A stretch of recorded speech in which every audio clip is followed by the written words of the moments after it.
네, 안녕하십니까. 녹시자이메드 강보의원 원장 최범희입니다. 건강검진에서 많이 하는 암 표시자들에 대해 말씀을 드리겠습니다. 앞장에서 얘기했듯이 암 표시자는 굉장히 많이 있습니다. 여기 보시면 AFP, CA19-9, CA125, 그 다음에 사이프라 검사, PSA 등이 있습니다. 아마 여러분들이 검진센터에서 많이 하는 항목들이죠. 하지만 가장 피검사 자체로 의미가 있는 것은 두 가지밖에 없습니다.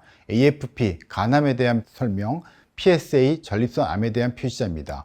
나머지 암 표시자들은 혈액검사 자체로만 가지고는 암에 대한 선별검사로 크게 중요성이 떨어진 이유에 대해 말씀드리겠습니다. 옆에 보시면 검사에 대한 민감도와 특이도가 있습니다.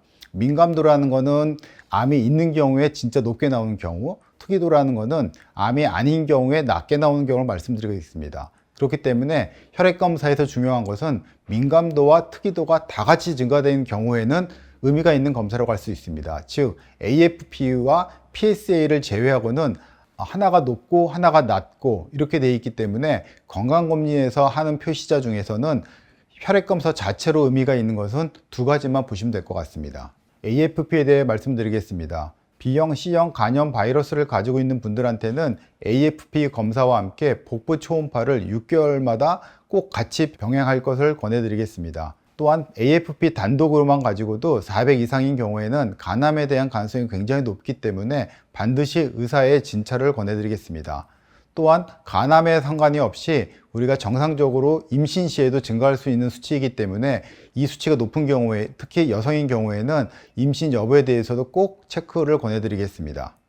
PSA에 대해 말씀드리겠습니다. 전립선 암에 대한 표시자로서 연령이 증가하면 전립선 비대증이 같이 증가가 하기 때문에 PSA도 같이 증가하는 경향이 있습니다. 그렇기 때문에 이 PSA 하나 가지고 전립선 암에 대한 선별 검사로 하기에는 어려움이 많습니다. 그렇기 때문에 반드시 직장 수지 검사를 하거나 전립선 초음파를 병행할 것을 권해드리겠습니다.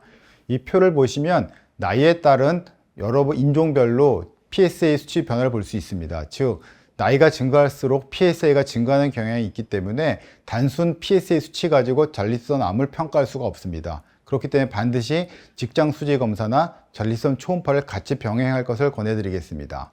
최근에는 풀이 형태인 PSA를 같이 검사를 해서 전립선 암 평가에 도움을 받고 있습니다.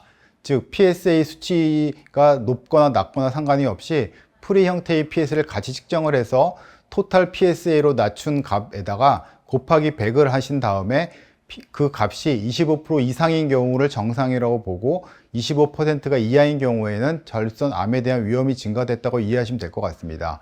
또한 PSA가 4 이하인 경우에는 풀이 형태인 PSA를 같이 검사를 해서 토탈 PSA로 나눈 다음에 곱하기 100을 해서 18% 이하인 경우에는 전립선 암에 대한 위험이 증가하기 때문에 반드시 비뇨기과에 방문하여 전립선 초음파라든지 직장 수지 검사를 권해드리겠습니다.